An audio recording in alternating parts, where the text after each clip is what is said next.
Hi, hello, namaste. This is Dr. Mayuri. Welcome to BMS, Body, Mind and Soul. What is abuse? చాలా మందికి తెలిసి తెలియకుండా face చేసే psychological related issues, physical problems ఏవైతే ఉంటాయో harm అవుతుందే దాన్ని అబ్యూస్ అంటాం. జనరల్ గా ఇవి పెద్దవాళ్లే కాదు, పిల్లలు కూడా ఫేస్ చేస్తారు. పెద్దవాళ్ళు అయితే వోకల్ అవుతారు, మాట్లాడతారు, కానీ పిల్లలు చెప్పలేరు. సో అలా చెప్పకుండా ఉండి ప్రాబ్లమ్స్ ఫేస్ చేసే వాటిని చైల్డ్ అబ్యూస్ అంటాం. ఇది చాలా రకాలుగా ఉంటుంది. ఈరోజు మనం టైప్స్ ఆఫ్ అబ్యూస్ గురించి మాట్లాడుకుందాం. ఫిజికల్ అబ్యూస్ అంటే చిన్న పిల్లల్ని కొట్టడం. చాలా మంది పిల్లల్ని కొడుతూ ఉంటారు, లేదా గట్టిగా అంటూ ఉంటారు, తోసేస్తూ ఉంటారు. అంటే వాళ్ళకి తెలిసి తెలియకుండా వాళ్ళని హార్మ్ చేయడమే, దీన్ని ఫిజికల్ అబ్యూస్ అంటారు. రెండోది ఇమోషనల్ అబ్యూస్ అంటే వాళ్ళని నువ్వు ఎందుకు పనికిరావు, నీకేమీ చేత కాదు అని వాళ్ళని లోపల హార్మ్ చేసేయడం అనమాట. అంటే వాళ్ళని ముట్టుకోరు, ఏమీ అనరు, బట్ తిడుతూ ఉంటారు. ఈ తిట్టడాన్ని ఇమోషనల్ అబ్యూస్ అంటారు. కొన్ని రిలేటెడ్ ఇష్యూస్ అబ్యూజెస్ ఉంటాయి. రిలేటెడ్ ఇష్యూస్ అంటే ఏంటి అంటే జనరల్గా వాళ్ళని టచ్ చేయని చోట టచ్ చేయడం అనమాట. ఇలాంటి ఇష్యూస్ పాపం పిల్లలకి తెలియదు, వాళ్ళు ఎవరికి చెప్పుకోలేరు. కొంతమంది భయపెడతారు, కొంతమంది ప్రేమగానే చేస్తారు. అలాంటప్పుడు పిల్లలు బయటపడరు. ఈ ఇష్యూ వల్ల కూడా చాలా ప్రాబ్లమ్స్ ఫేస్ చేస్తారు. మనం చాలా అబ్డక్షన్ కేసెస్ చూస్తూ ఉంటాం. అంటే ఏంటంటే పిల్లల్ని కిడ్నాప్ చేసేస్తారు, కిడ్నాప్ చేసి ఎక్స్‌ప్లాయిటేషన్ చేస్తారు. ఇది కూడా ఒకలాంటి అబ్యూజే. చాలామంది పిల్లల్ని పేరెంట్స్ ఇంట్లో పెట్టేసి వెళ్ళడం వల్ల పిల్లలు బయటికి వెళ్ళడం, ఆడుకోవడం ఇలాంటివి చేస్తారు. అలాంటప్పుడు ఏమైపోతుందంటే పిల్లల్ని చాలామంది అబాండన్ చేస్తారు, ఆర్ దాన్ని అబాండన్మెంట్ అంటారు, వేర్ పిల్లల్ని వదిలేసి వెళ్ళిపోవడం. అలాంటి టైంలో పిల్లలు బయటికి వెళ్ళడం, చాలా చిన్న పిల్లలు కాబట్టి బయట వరల్డ్కి అట్రాక్ట్ అవ్వడం, బయటికి వెళ్ళి ఆడుకోవడం, బయటికి వెళ్ళి తినడం ఇలాంటివి ఎక్కువ చేస్తారు. అలాంటి టైంలో చాలామంది ఇది గమనించి పిల్లల్ని ఎక్స్‌ప్లాయిట్ చేసేస్తూ ఉంటారు. అంటే నీకు ఈ చాక్లెట్ ఇస్తాను, ఈ పని చేయి, నీకు ఇది కొనిస్తాను, ఈ షర్ట్ కొనిస్తాను, లేకపోతే ఈ ఫోన్లో నువ్వు వాడుకోవచ్చు.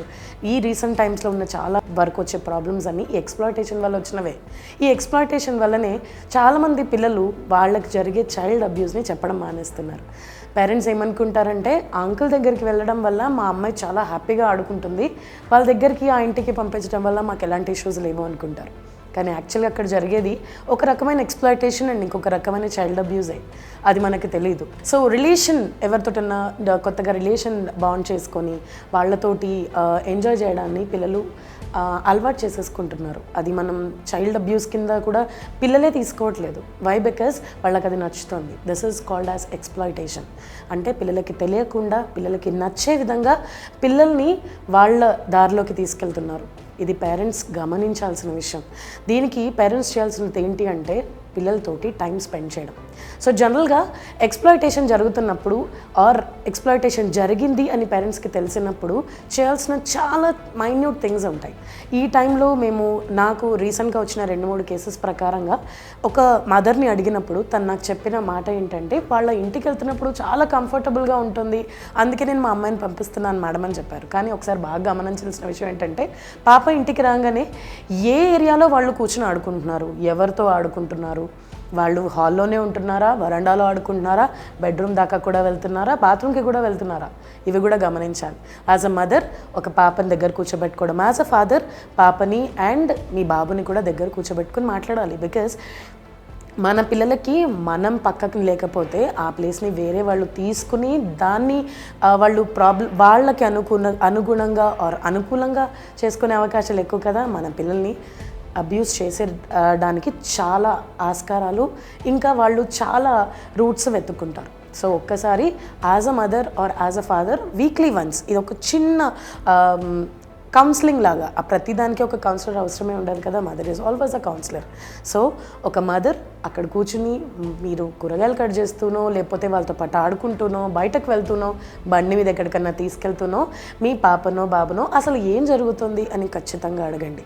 అప్పుడే వాళ్ళకి జరిగేది ఫిజికల్ అబ్యూజా, ఎమోషనల్ అబ్యూజా, లేకపోతే ఎవరైనా ఎక్స్‌ప్లాయిట్ చేస్తున్నారా, ఎవరైనా మీ వల్ల మీ పిల్లలు నెగ్లెక్ట్గా ఫీల్ అవుతున్నారా అన్న విషయం తెలుస్తుంది. ఈ చిన్న మనం చేస్తే వీక్లీ వన్స్ చేయండి, లేదా 10 days వన్స్ చేయండి చాలు. మీ పిల్లలు మీకు చాలా దగ్గర అవుతారు, వాళ్ళకి జరిగే ప్రాబ్లమ్స్ ఏంటి చెప్పుకుంటారు.